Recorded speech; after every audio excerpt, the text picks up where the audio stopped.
हाँ जी बच्चों, जय हिंद, नमस्कार। आपकी प्रोविजनल अलॉटमेंट लिस्ट आ गई है बाबा फरीद की। तो जो हमारे एस्टीमेट जो मैंने पिछले वीडियो में दिया था कि 550 रैंक तक सब बच्चे सिक्योर रहे हैं और ये थर्ड राउंड में आपको 550 रैंक तक एडमिशन मिल जाएगी।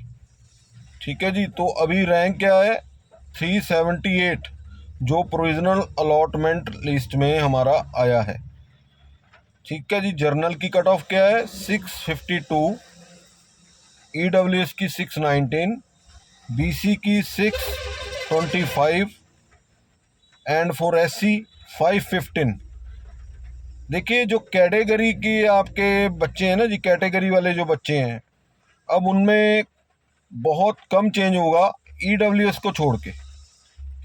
EWS कैटेगरी की जो अब अगले राउंड में कट ऑफ जाएगी या जो कट ऑफ श्रिंक होने का चांस है, वो EWS की 610 तक जाएगी फॉर GMC।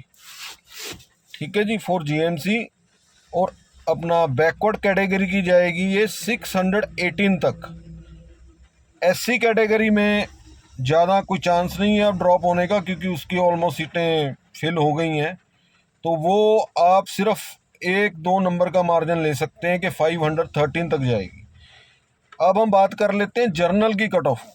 देखिए, पहले तो सारे बच्चों को मेरी तरफ से, जो जिनको सीट अलॉट हो गई है, जो सिलेक्ट हो गए हैं GMC और अदर कॉलेजेस में, मेरी तरफ से बहुत बहुत कॉन्ग्रेचुलेशंस। अपनी तैयारी शुरू कीजिए ओरिएंटेशन की। ठीक है, कॉलेज ज्वाइन करने की। डॉक्यूमेंट अपने तैयार कीजिए, ओरिजिनल अपने इकट्ठे कीजिए, क्योंकि ओरिजिनल डॉक्यूमेंट आपको कॉलेज में सबमिट करवाने होंगे। और आपकी कोई मेडिकली दुख तकलीफ़ है तो उसकी अपनी मेडिसिन वगैरह कर लीजिए, क्योंकि मेडिकल होता है, मेडिकल उसी मेडिकल कॉलेज में होगा और बहुत ज़रूरी है। मेडिकल के बिना आपकी एडमिशन नहीं होती है। अब हम बात करते हैं प्रोविजनल मेरिट लिस्ट की। कट ऑफ तो मैंने आपको बता दी है कि इसमें क्या क्या सेटल हुई है। जर्नल की 6552 फरीदकोट और मोहाली में। तो भाई, अब इसके चांसेस हैं आगे ड्रॉप होने के? बिल्कुल हैं। जो मैंने कहा था कि 550 रैंक तक जर्नल वालों को एडमिशन मिल जाएगी और एक कट ऑफ 640 तक सेट होगी। 640 तक। तो जिन बच्चों के मार्क 640 हैं और उनका रैंक 550 के नीचे नीचे है या 550 है, वो GMC में सिक्योर है, उनको सेकंड या थर्ड राउंड में एडमिशन मिल जाएगी। इसमें अब कोई शक नहीं रहा, हम राइट ट्रैक पे हैं, क्योंकि सेम पिछले साल वाला ही सिनेरियो बिल्ड हो रहा है। तो इस बारे में अब आप बिल्कुल कंफ्यूजन ना रखिए और अपनी पेशेंस बनाए रखिए और जस्ट अपनी सेकंड राउंड और थर्ड राउंड का वेट कीजिए।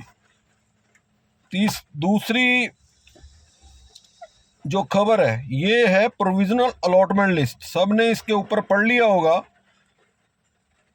कि प्रोविजनल अलॉटमेंट लिस्ट इसको क्यों कहा जाता है। क्यों कहा जाता है कि अभी वो स्टूडेंट यूनिवर्सिटी आइडेंटिफाई करेगी जिन्होंने अदर स्टेट्स में पंजाब के अलावा अप्लाई किया है, चाहे वो अदर स्टेट स्टूडेंट्स हैं, चाहे वो पंजाब के स्टूडेंट्स हैं। आपने एक स्वॉन डिक्लेरेशन दी थी ना, जिसमें लिखा हुआ था क्लियर कट अपनी तरफ से भी, अपने पेरेंट्स की तरफ से भी, कि हम पंजाब के अलावा किसी स्टेट में अप्लाई नहीं कर रहे हैं। अब जिन्होंने थोड़ी सी इस स्टेटमेंट को या इस डिक्लेरेशन को डिफाई किया है और अदर स्टेट्स में भी अप्लाई किया है, चाहे वो कोई भी उनका कॉलेज है, चाहे प्राइवेट है या अदरवाइज, क्योंकि अगर प्राइवेट था तो वो सिर्फ नेशनल कोटे में अप्लाई कर सकते थे अदर स्टेट्स में, या वो पंजाब में अप्लाई ना करते। तो ये सारे बच्चों को अब बाबा फरीद को एक्सप्लेनेशन देनी पड़ेगी। और बाबा फरीद की जो कल की न्यूज़ थी, जो ट्रिब्यून में आई है, इंग्लिश ट्रिब्यून में, यूनिवर्सिटी ने ऑलरेडी 100 स्टूडेंट्स आइडेंटिफाई कर लिए हैं। कैसे आइडेंटिफाई किए हैं? क्योंकि जो डाटा यूनिवर्सिटी के साथ NMC और अदर स्टेट्स शेयर करती हैं, और बाकी जो आपने हिम्मत की है, कंप्लेंट्स डाली हैं, उनको मेल डाली है, उसकी वजह से। तो 100 स्टूडेंट्स वो आइडेंटिफाई हो गए हैं। अब 2-3 दिन में उनकी लिस्टें यूनिवर्सिटी की साइट्स पर आनी शुरू हो जाएंगी, उनसे एक्सप्लेनेशन मांगी जाएगी। जिसने सेटिस्फैक्ट्री एक्सप्लेनेशन दे दी उसकी तो अलॉटमेंट बची रहेगी, नहीं तो उनकी किसी भी राउंड में अलॉटमेंट कैंसिल हो जाएगी और वो स्टूडेंट इस प्रोसेस से बाहर हो जाएंगे और वो सीट्स वेकेंट हो जाएंगी। ठीक है जी, ये तो रहा प्रोविजनल अलॉटमेंट का लिस्ट का प्रोविजनल होने का कारण। अब दूसरा है, बात कर लेते हैं जो पिछली बार भी मैंने कहा था कि जो स्टूडेंट अबव 60-90 हैं या 695 हैं वो नेशनल कोटे से एडमिट हो जाते हैं अदर कॉलेजेस में, चाहे वो पंजाब के हैं। ठीक है जी, नेशनल कोटा सीट्स में एडमिट हो जाते हैं, चाहे वो पंजाब के हैं, चाहे एम्स है, चाहे जिपमार है, चाहे ECIC है, जो भी उनको मिलता है वो वहाँ प्रेफर कर लेते हैं। ठीक है बॉस। तो इसमें ऐसा है कि 690 के ऊपर जो मैंने एस्टीमेट लगाया है DMC और GMCs में मिलाकर ऑलमोस्ट 40 स्टूडेंट्स बैठ रहे हैं, और मेरा अंदाज़ा है कि इन बच्चों को ऑलरेडी MCC में सीट्स अलॉट हो चुकी हैं। ये फर्स्ट राउंड की जो इनको पंजाब की लिस्ट में अलॉटमेंट हुई है, क्योंकि इन्होंने ऑलरेडी भर दिया था वो तो पहले MCC की लिस्ट आने से पहले। ठीक है, तो वो अलॉट हो गई हैं। ये बच्चे फर्स्ट राउंड में अपने पंजाब के कॉलेज में रिपोर्ट नहीं करेंगे। इनमें से ऑलमोस्ट चांसेस हैं कि 80% स्टूडेंट्स रिपोर्ट ना करें। तो बच्चों ये स्टूडेंट्स भी लेस होंगे, कुछ बाकी और हैं जो 670 680 वाले स्टूडेंट्स हैं वो भी कई जगह रिपोर्ट नहीं करेंगे, क्योंकि वो अदर कॉलेजेस में, अदर स्टेट कॉलेजेस में, हिमाचल के, हरियाणा में NMC कोटे में प्रेफर कर सकते हैं सीट्स। कई बच्चे हैं मेरी नॉलेज में। ठीक है भाई साहब, तो ये सीट्स भी वेकेंट होंगी। दूसरा सबसे बड़ी जो खबर है जो आज आई है, देखिए NRI सीट्स की कोई लिस्ट इस प्रोविजनल लिस्ट में नहीं आई, अलॉटमेंट की कोई लिस्ट नहीं आई है। क्यों नहीं आई है? पिछले साल तक आती थी, क्योंकि कल हाई कोर्ट ने जो NRI सीट्स का क्राइटेरिया गवर्नमेंट ने आफ्टर प्रोस्पेक्टस इशू होने के बाद, प्रोसेस स्टार्ट होने के बाद जो चेंज किया है, ठीक है जी, उसको Punjab and Haryana high court ने स्टे कर दिया है, और इनकी अगली हीयरिंग है सितंबर 2। तो उसके बाद ही NRI सीट्स का सीन क्लियर होगा। और इसमें एक अच्छी बात हुई है, जो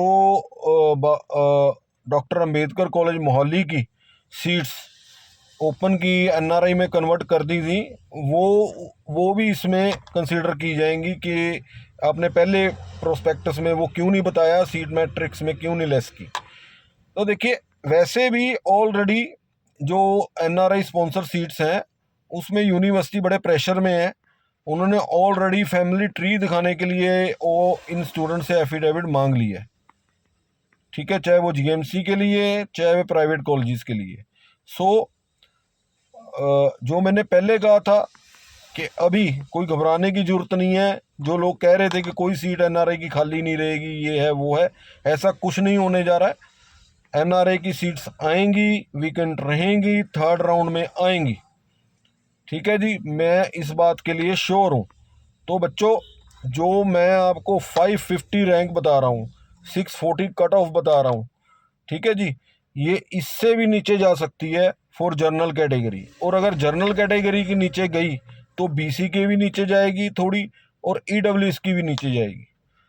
उनको भी फ़ायदा होगा थोड़ा, लेकिन जर्नल को ज़्यादा फ़ायदा होगा। तो ये मान के चलिए कि अभी हमारे पास 100% चांसेस हैं कि NRI सीट्स कुछ वेकेंट रहेंगी।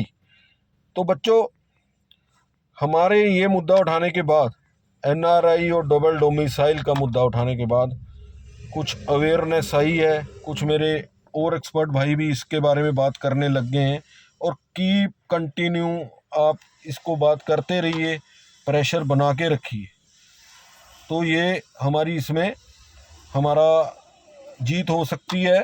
हम अपने को सिक्योर कर सकते हैं इसमें अभी भी। दूसरा है जो ये प्रोविजनल लिस्ट आई है, इससे सिर्फ हमें एस्टीमेट मिला है, ठीक है जी। ये कोई मेरिट सेट नहीं हुई है, मेरिट अभी आपकी सेट होगी, पूरा अंदाज़ा मिलेगा सेकंड राउंड के एंड में भी क्या है क्या नहीं। तो पेशेंस बनाई रखिए। आपका कोई क्वेश्चन है तो आप मुझे मैसेज कर सकते हैं, मेरी कोशिश रहती है कि मैं सबको रिप्लाई करूं, क्योंकि मेरा कोई ये कमर्शियल वर्क नहीं है। I am a business man by profession. कोई ऐसी मेरी कोई रिक्वायरमेंट नहीं है, वो मेरे कुछ अपनी कैलकुलेशंस हैं जो मैं उसके हिसाब से आपको चलता हूँ, ठीक है। पिछले साल भी बच्चों की मदद की थी, बच्चों के पेरेंट्स के व्हाट्सएप ग्रुप बनाए थे जिन्होंने आपस में कंसल्ट करके डबल डोमिसाइल वाले बच्चे कई पकड़े थे या निकाले थे, तो मेरिट डाउन चली गई थी। यही आपके पेरेंट्स को भी करना चाहिए, खासकर उन बच्चों के पेरेंट्स को जो मार्जिन पे हैं। तो भाई वीडियो लाइक कर देना, चैनल सब्सक्राइब कर देना अगर आपकी मर्जी है।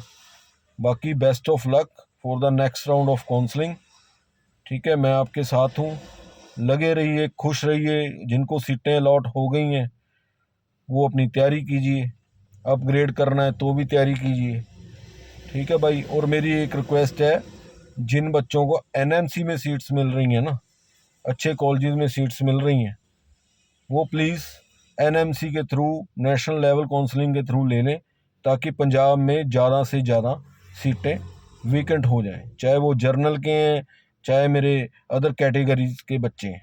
मेरी यही रिक्वेस्ट है आपसे हाथ जोड़ के, ठीक है भाई साहब, ठीक है बच्चों। चलो ठीक है फिर, ओके, फिर मिलते हैं नेक्स्ट वीडियो में। थैंक यू, धन्यवाद।